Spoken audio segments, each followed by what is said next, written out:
Hello!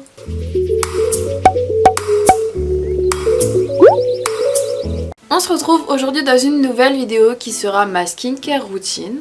Donc dans cette vidéo, je vais vraiment vous présenter tous les produits que j'utilise pour ma routine du visage, donc là notamment pour le soir. De toute façon c'est à peu près la même chose pour le matin, il y a juste une seule crème qui change et des choses qui s'enlèvent, mais je voyais pas trop l'utilité de vous montrer le matin et le soir. Donc au fur et à mesure que je vous présente les produits, je vous montrerai également comment je vais les appliquer. Donc évidemment j'ai tourné les séquences où je les applique avant, je vais pas le faire en direct. Comme ça je vais pouvoir vous parler des produits un peu plus précisément que si je vous avais juste laissé avec ma routine du soir en voix off, etc. J'aurais pas eu le temps de tout expliquer. Bref, on va commencer tout de suite. D'abord je fais ma routine soin du visage tous les soirs après ma douche. Donc je le fais après ma douche puisque en fait le temps que je me douche, la vapeur de l'eau chaude va permettre au maquillage de mieux s'enlever par la suite. Donc du coup je sors de la douche, etc. Et ensuite je vais directement passer au démaquillage des yeux. Donc j'utilise le démaquillant aux yeux de chez Nivea au bleuet. Et c'est pour tout type de peau. Alors c'est un démaquillant donc pour les maquillages waterproof, puisque mon mascara est waterproof. Je démaquille mes deux yeux en même temps, mais je n'utilise jamais le même coton pour les deux yeux parce que, admettons que vous avez une petite infection à l'œil droit et que vous ne le savez pas, et bien vous pouvez repasser l'infection à l'œil gauche, etc. Enfin bref, c'est vraiment galère, ça m'est déjà arrivé plusieurs fois, donc du coup depuis, j'utilise un seul coton pour un œil plus le sourcil. Ils disent tout type de peau, mais personnellement, je trouve que pour les contours des yeux asséchés ou mal hydratés, il va vraiment vous assécher le contour de l'œil. Moi ça va parce que je mets une crème bien hydratante au niveau des yeux. Mais je vous le conseille vraiment pas si vous avez tendance à avoir le contour de l'œil sec. Parce que ça va vraiment vous tirer, etc. Enfin c'est un peu comme la peau. Et c'est vraiment pas du tout agréable. Et vu que j'utilise ce démaquillant, après j'utilise une crème bien hydratante pour le contour de l'œil. Et j'enlève également mon rouge à lèvres avec le démaquillant pour les yeux, puisque je sais pas, je préfère par rapport au produit qui va suivre. Ensuite au niveau du visage, comme démaquillant pour la peau, donc j'utilise pas le même pour les yeux et pour le visage, puisque pour le visage c'est une eau micellaire biphasée tout en un de chez Garnier, donc c'est celle-ci, c'est la bleue.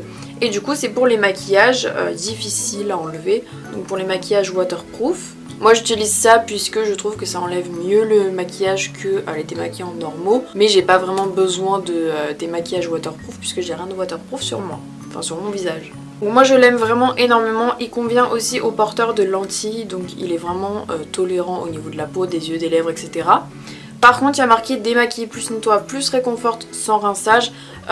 Tout ce qui est eau micellaire, démaquillant, etc. il faut toujours rincer parce que sinon ça peut vous causer des petits boutons. Certes ils vont être tout petits mais c'est quand même des boutons, donc c'est pas trop ce qu'on recherche quand on prend soin de notre peau. Donc, bien évidemment je ne l'ai pas précisé, mais ces deux produits il faut bien les secouer avant de les utiliser, puisque comme vous pouvez le voir au niveau d'ici, il y a une partie un peu blanche transparente et au-dessus c'est bleu. Forcément il faut les secouer pour avoir le produit final. Donc ensuite je rince tout ça à l'eau tiède. En ce moment j'utilise pas d'eau froide l'été, je rince vraiment mon visage à l'eau froide. Et j'utilise notamment l'eau froide le matin. Sauf que le matin quand je rince ma peau à l'eau froide, ça assèche mes mains. Donc du coup je dois hydrater avec une crème hydratante après, j'ai pas trop le temps. Et ensuite tant que mon visage est mouillé, j'utilise un gel exfoliant matifiant, donc à utiliser quotidiennement. Je l'utilise une fois par jour et c'est ce qui est recommandé. Alors c'est pas vraiment un exfoliant hyper abrasif, c'est vraiment doux. Même moi qui ai la peau grasse et sensible, ma peau le supporte très très bien. Donc c'est de la gamme Visibly Clear Shine and Pore. Et ils disent que ça aide à réduire la brillance et à resserrer les pores, parfum mandarine et citron vert. De toute façon je vous l'avais présenté dans un vlog, ça remonte quand même, mais là je l'ai presque terminé, même si ça se voit pas. Bref, je peux vous assurer que je l'ai presque terminé et je l'aime vraiment beaucoup, je le rachèterai. Je dis ça en mode c'est une vidéo produit terminé, est-ce que je rachète ou pas, mais pas du tout. Mais vraiment c'est des tout petits grains exfoliants et ça démaquille super bien. En fait ça vient vraiment finir le démaquillage et enlever toutes les traces qui restent au niveau du maquillage, du fond de teint, etc. Au niveau de aide à réduire la brillance, j'ai vu aucune différence. Par contre les pores, oui. Il m'a permis de resserrer mes pores, pas complètement non plus, mais c'est quand même déjà ça. J'en prends une noisette, je mets un peu partout et ensuite je masse en mouvement circulaire. Et ensuite je rince bien comme il faut parce que c'est quand même un gommage. Des fois il reste des petits grains dans mes sourcils, je sais pas pourquoi, mais bref, il faut vraiment bien le rincer bien évidemment. Ensuite récemment j'ai acheté une eau tonique pour le visage, donc là c'est la Tea Tree Water de chez Lush. Je l'aime énormément, c'est grâce à ce produit que ma peau va mieux, même si là j'ai un petit bouton ici, mais bon, il y a forcément des boutons notamment à cause des périodes, enfin de la période du mois. Donc il y a des personnes qui l'utilisent sur un coton, il y a des personnes qui l'utilisent en pchit-pchit, moi je préfère pchit-pchit tout simplement. Là pour action d'éliminer les dernières traces de maquillage et c'est un antibactérien, en gros ça va enlever les bactéries de votre visage et je trouve ça vraiment bien parce que les boutons c'est notamment à cause des bactéries qu'il y a sur votre visage. Et si ça peut vous intéresser, c'est un produit vegan, personnellement c'est pas ce que je regarde en premier, mais si vous regardez ça, bah sachez-le. Donc dedans il y a de l'arbre à thé, donc de l'arbre à thé c'est contre les boutons, les imperfections, etc. La baie de genièvre et du pamplemousse aux effets sublimants, lissants et antibactériens. Voilà, tout simplement. Donc là c'est les 100 grammes. Vous avez il me semble une version plus grande. Celle-ci m'a coûté dans les 7,50€ et je l'aime énormément. En plus ça sent super bon, ça sent le médicament Efferalgan en sirop. Quand j'étais petite je prenais toujours ça et j'adorais le goût. Donc là ressentir l'odeur ça me ramène un peu dans mon enfance. Donc moi je l'applique matin et soir, mais vous pouvez également l'appliquer la journée en fait, tout simplement pour vous rafraîchir. Donc c'est pas non plus un truc pour se rafraîchir l'été parce que sinon 7,50€ pour se rafraîchir c'est un peu cher. Mais voilà, moi je l'utilise matin et soir, je fais quelques pchits. Et voilà, ensuite je laisse bien sécher, que ça pénètre bien dans ma peau, etc. Et ensuite j'applique ce tonique rééquilibrant de chez The Body Shop. Donc c'est celui à l'algue de mer. Vous avez également la gamme arbre à thé si vous n'avez pas la peau sensible. Personnellement j'ai la peau sensible. En fait j'ai la peau grasse, mais j'ai la peau sensible, donc du coup je peux pas prendre la gamme arbre à thé. Ça va beaucoup trop me sensibiliser la peau, ça va trop l'attaquer en fait. Et après ça sera pire. Donc du coup celle-ci normalement c'est fait pour les peaux mixtes. Mais voilà, moi on m'a conseillé cette gamme là puisque j'ai la peau sensible, comme je viens de vous le dire 10 000 fois. Et donc du coup la gamme c'est Seaweed. Personnellement dès que je l'aurai terminée je sais pas si je vais la racheter. Je sais pas. Je vois pas énormément de différence. À un moment ma peau était beaucoup plus grasse que d'habitude. Donc je sais pas si c'est à cause de ce produit ou je sais pas, un changement de vie ou quelque chose comme ça. Ensuite concernant la crème hydratante, c'est une crème de chez Teoxane Deep Repair Balm. Donc baume réparateur confort extrême. Derrière ils disent: par son action hydratante et filmogène, Deep Repair Balm aide à réparer et restaurer les peaux irritées et sensibilisées. La peau est instantanément apaisée et calmée, favorisant le retour à son équilibre naturel. Donc ils disent aussi que ça peut s'appliquer après une procédure esthétique professionnelle. Donc en fait moi je l'avais eu dans une box, ma maman avait commandé une box en fait tout simplement. Je sais plus du tout c'était laquelle, c'était une box dans un magazine, enfin bref je sais plus du tout. Et il y avait cette crème et j'ai vu que ça aidait à réparer les peaux sensibles, etc. Donc vu que la mienne est très sensible au niveau du visage, notamment à cause de l'acné, etc. Je me suis dit que j'allais l'utiliser. Et donc du coup vu qu'elle est extrêmement hydratante, je l'utilise le soir, puisque le matin c'est juste pas possible, je vais encore plus briller la journée, etc. Enfin juste une catastrophe. Déjà que je brille énormément, mais alors là si je mets celle-ci c'est pas possible. Donc je sais pas du tout quel prix elle coûte, où vous pouvez la retrouver, etc. Aucune idée, je l'ai dans une box comme je vous ai dit. Ensuite après avoir hydraté ma peau, je viens hydrater mon contour de l'œil. Donc là c'est la Toleriane Ultra Contours Yeux. Elle est vraiment géniale. Je n'ai jamais eu de problème de sécheresse avec cette crème-ci. Alors il me semble qu'elle coûte dans les 16-17€, quelque chose comme ça. Mais elle est vraiment géniale et elle dure extrêmement longtemps. Je sais même plus si je l'ai déjà racheté pour tout vous dire.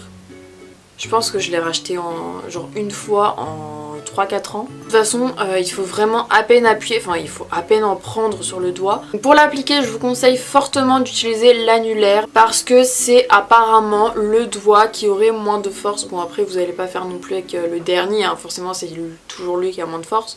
Mais entre les 4 ici, c'est celui-ci qui a moins de force pour être assez doux avec le contour de l'œil parce que c'est vraiment une zone sensible et super fragile et super fine. Donc moi je l'applique matin et soir, de toute façon j'ai que cette crème-ci pour le contour des yeux et je trouve qu'elle est assez riche. Après moi j'ai pas non plus un contour des yeux extrêmement sec, mais j'applique tous les jours beaucoup d'anti-cerne, beaucoup de poudre, etc. Donc je n'ai vraiment jamais eu de problème de sécheresse avec cette crème-ci.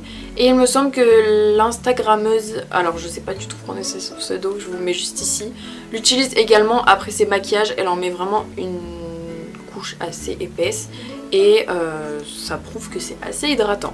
Donc ensuite j'attends un peu que ma crème hydratante pénètre dans ma peau, etc. Et ensuite je mets de l'huile de jojoba. Donc moi je l'avais acheté en pharmacie, parapharmacie. Donc c'est de la marque Evoluderm Paris. Donc on peut l'appliquer dans le visage, n'importe quoi, sur le visage, sur le corps et dans les cheveux. Ça protège et ça nourrit et c'est 99,8% naturel. Donc j'avais entendu ces bienfaits sur les peaux grasses, comme quoi que ça imitait le sébum, donc du coup votre peau va se dire ah bah non il y a du sébum, j'ai pas besoin d'en reproduire. En fait si vous avez la peau grasse ou mixte à grasse, votre peau va produire du sébum si elle se sent sèche, on va dire. Enfin je sais pas trop comment vous expliquer, mais en gros si elle se sent pas bien hydratée, etc., bah, elle va produire du sébum puisque c'est un peu pour équilibrer la peau. Et donc du coup j'en applique sur tout mon visage clairement, bon sauf au niveau d'ici sur les joues, c'est vraiment pas la peine puisque je brille pas. Donc c'est vrai que la première fois où je l'ai appliqué, c'était vraiment une sensation de sébum, c'est horrible, j'ai l'impression de toucher ma peau en pleine journée. Pour l'instant j'ai pas vraiment vu de différence puisque ça fait pas extrêmement longtemps que j'utilise cette huile, puisque avant j'en mettais pas, c'est assez chiant de mettre de l'huile le soir, après il y en a sur les oreillers, etc. Enfin c'est pas forcément la chose la plus pratique, mais si je vois une différence, je vous en reparlerai soit sur Instagram, soit sur Snapchat ou les deux. Alors après je sais que des personnes l'utilisent le matin. Moi je ne pourrais tout simplement pas l'utiliser le matin sous mon maquillage et tout, mais ça serait horrible, genre le maquillage il se mélangerait à l'huile. Oh mon dieu. Donc je mets un peu d'huile sur mes doigts, je mets le truc entre mes mains et après j'applique sur mon visage en mouvement circulaire. Et ensuite dès que je vois que c'est à peu près bon pour appliquer autre chose, je mets de l'huile d'arbre à thé. Donc celle-ci c'est de chez The Body Shop, il n'y a que 10 ml, c'est vraiment pas beaucoup. Donc pareil, je vous en ai parlé tout à l'heure, mais ça a une action contre les imperfections, les boutons et c'est antibactérien. Par contre je viens de voir derrière qu'il y a marqué 15% d'huile d'arbre à thé. Donc en fait, il y a quoi d'autre dedans? Quand j'ai commencé à appliquer l'huile d'arbre à thé sur mon visage, donc sur mes boutons, au tout début ça me piquait, etc. Enfin c'est un peu normal hein, vu que c'est assez chiant pour les boutons. Mais maintenant ça me fait plus rien. Donc je sais pas pourquoi. Est-ce que c'est ma peau qui est devenue moins sensible? Est-ce que c'est le produit qui est moins efficace? Je ne sais pas. Ou peut-être que c'est ma peau qui s'est habituée. Dites-moi en commentaire si ça vous est déjà arrivé que votre peau ne pique plus enfin quand vous appliquez, parce que du coup bah, je sais pas si ça fait encore effet sur ma peau. Ensuite au niveau de mes sourcils j'applique de l'huile de ricin, donc comme ceci. Alors là c'est dans une bouteille en plastique que j'avais acheté à part, j'avais acheté à Action, mais normalement c'est de la marque Léa Nature et il me semble que l'huile de ricin est 100% naturelle. Donc l'huile de ricin c'est vraiment une huile qui va vous permettre de faire pousser tout ce qui contient de la kératine, donc que ce soit les poils, les cheveux, les ongles, vraiment ça fonctionne. Alors par contre je l'applique que sur mes sourcils, notamment celui-ci qui a un problème de pouce, de poils. Par contre sur les cils ça fonctionne pas, enfin personnellement sur moi ça fonctionne vraiment pas, parce que je sais pas, j'ai l'impression que j'en mets pas assez à la racine, mais en même temps c'est difficile d'en mettre à la racine du cil. Autant pour les sourcils ça fonctionne vraiment extrêmement bien, bah alors autant pour les cils c'est un gros fail. Et ensuite pour mes lèvres j'applique un baume à lèvres à la pomme verte. Donc c'est un multi-baume en fait, c'est pas spécialement un baume à lèvres. Vous pouvez l'appliquer sur les coudes, sur les genoux, sur les zones un peu sèches du corps en général. Donc là c'est de la marque Lanolips et il hydrate vraiment extrêmement bien.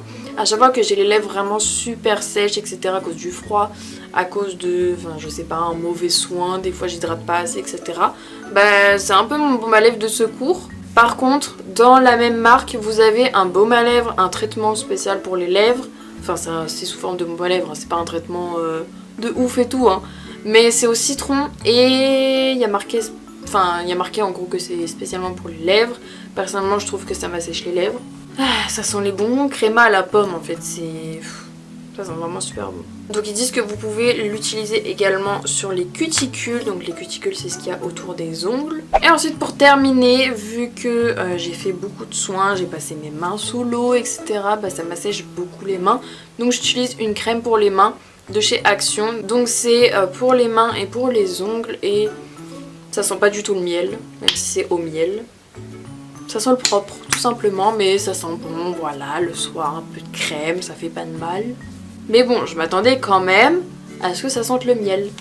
Donc je mets une quand même grosse couche de crème, puisque toute la journée dans le froid, dehors, etc., plus le soir avec l'eau froide, etc., c'est pas top pour les mains. Même là, en ce moment, j'ai les mains sèches, c'est vraiment horrible. Donc je fais ma routine soin du visage avant de manger. Donc forcément, je me lave les dents après avoir mangé. Je me lave pas les dents juste après ma routine. Donc si vous voyez que je me lave pas les dents, ne paniquez pas, je me lave bien les dents matin et soir, vous inquiétez pas. Voilà pour ma skincare routine. J'espère sincèrement que ma vidéo vous aura plu. Dites-moi en commentaire, vous, quelle est votre skincare routine avec votre type de peau. Comme ça, si des filles ou des garçons d'ailleurs ont le même type de peau que vous, ils pourront se référer à vous par rapport à votre type de peau, savoir ce que vous utilisez, etc. Et si vous avez également des produits que vous ne conseillez pas pour votre type de peau, dites-le également en commentaire parce que je trouve ça également super important. N'oubliez pas de bien hydrater votre peau.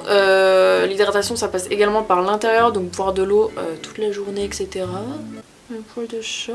Sinon, en attendant ma prochaine vidéo, n'hésitez pas à venir me rejoindre sur tous mes réseaux sociaux, donc Twitter, Instagram et Snapchat. Et n'hésitez pas non plus à vous abonner à ma chaîne YouTube. Et on se retrouve dimanche prochain à 10 h dans une nouvelle vidéo. Bisous!